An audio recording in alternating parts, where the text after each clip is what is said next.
Hello everyone. Today we will be discussing no-kill shelters.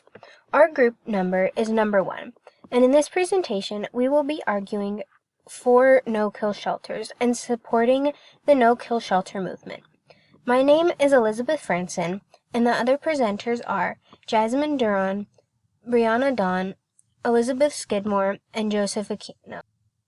Today I will be talking about the history of the no-kill movement and how it developed over time.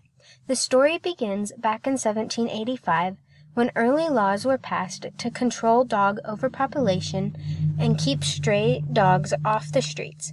These laws didn't become truly effective until 1811 when New York enacted a citywide extermination campaign and a dog owner tax. During this period, anyone could legally kill stray dogs outside of downtown Manhattan. This caused a lot of backlash, and angry mobs actually stormed the dog catchers to release captured dogs. By 1830, the city even introduced a $1 bounty for every dog carcass turned in, which would be about $35 today. This led to a huge spike in killings, and by 1836, over 8,000 dogs were killed in New York alone.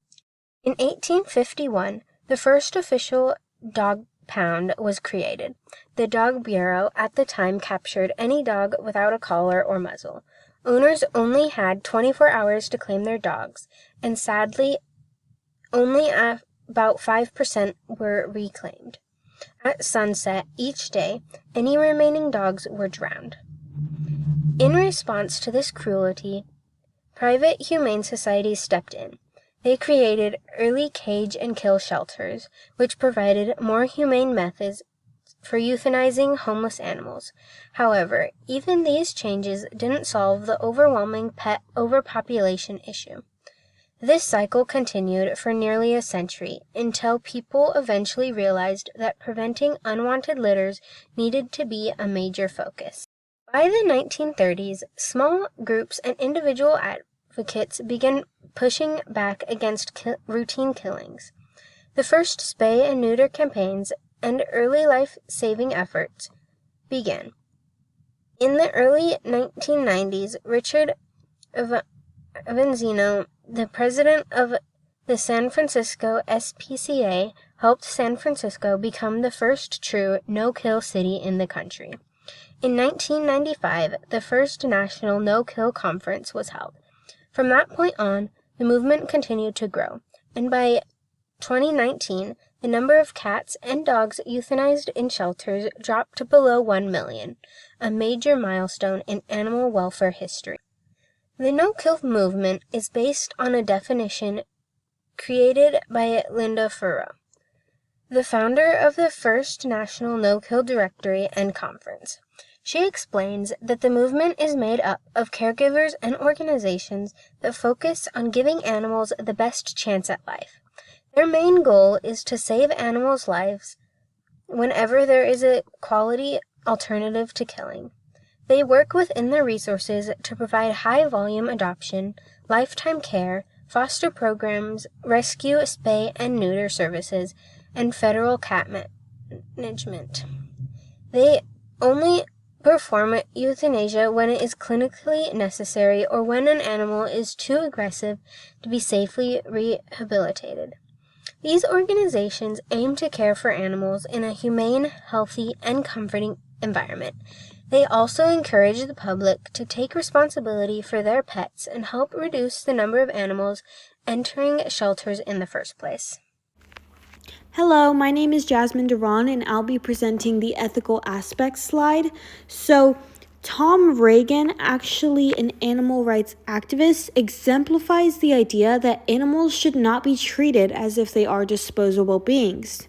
The animal rights theory states that all animals have a moral worth and should therefore be treated with such basic rights. No-kill shelters actively fight against the killing of healthy and treatable animals. They hold empathy towards these animals and recognize how unjust it is to kill these animals solely because of the issue of overcrowding. Overcrowding is an issue that should be worked to solve, not an issue that should be solved with the quickest convenience by euthanasia. Euthanasia allows for unnecessary harm and disregards the animal's right to life. It is solely an act of convenience, and it is immoral when there are treatable animals at hand. Hi, my name is Brianna Dunn, and I'll be talking about the cultural importance of a no-kill shelter. The no-kill shelter movement has become currently important because it reflects society's growing compassion towards animals. More families view pets as members of their household, and supporting no-kill practices aligns with these values of empathy, respect, and responsible care. No-kill shelters strengthen communities by encouraging people to volunteer, foster, and adopt. These actions bring people together, create supportive networks, and promote shared responsibilities for animals' welfare. Community involvement also helps reduce overcrowding and increases the chances of animals finding permanent homes. The movement also influences how society talks about rescue animals. It reduces and raises awareness about shelter conditions and inspires more human attitudes. As more people learn and participate, the no-kill approach becomes not just a shelter strategy, but a part of the community identity and social progress. Hello everyone, my name is Elizabeth Skidmore, and I will be going over the current events of no-kill shelters. The most convincing evidence supporting the no-kill shelter model isn't just emotional. It's rooted in real, large-scale outcomes. Over the past few decades, the United States has made massive progress, proving that no-kill is both effective and scalable. Today, I'm going to walk you through 3 powerful examples that support that. Let's start with South Carolina, which reached a major milestone in animal welfare. This wasn't just one rescue or one city. This was an entire state, multiple shelters, agencies, and communities working toward the same goal. In May of 2025, data showed that shelters across South Carolina reached a 90% or higher live release rate. That means most animals were adopted, reunited with owners, or transferred to rescue programs instead of being euthanized. What makes this powerful is that it proves no-kill isn't just something a small shelter can do. When shelters, local government, and communities work together using real management strategies like spay-and-neuter clinics, adoption events, and foster systems, it works at a statewide level.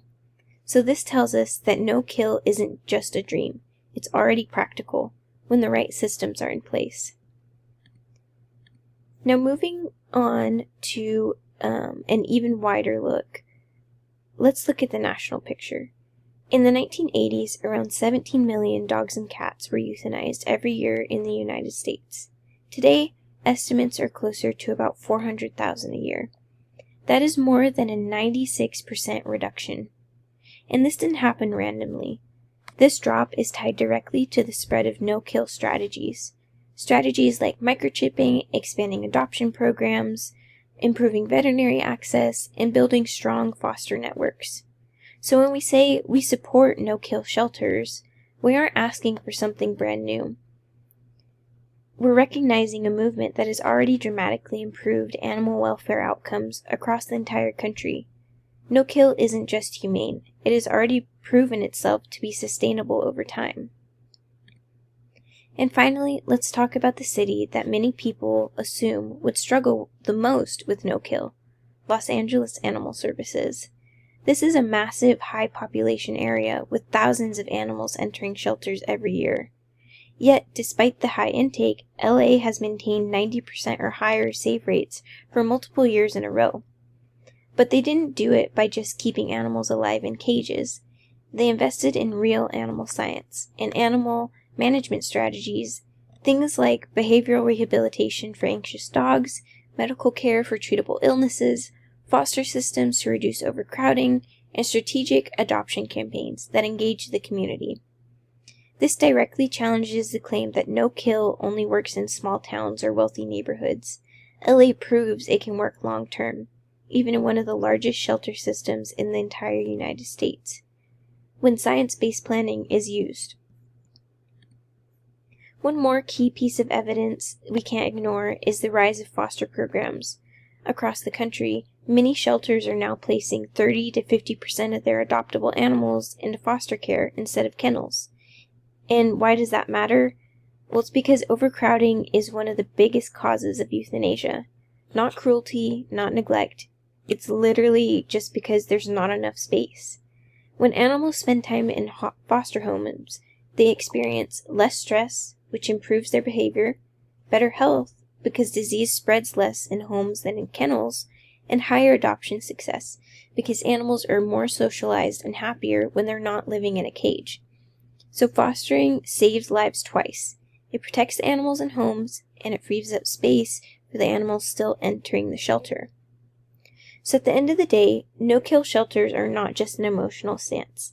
They are a real, data-driven, science-supported model that improves animal welfare outcomes locally, statewide, and nationally.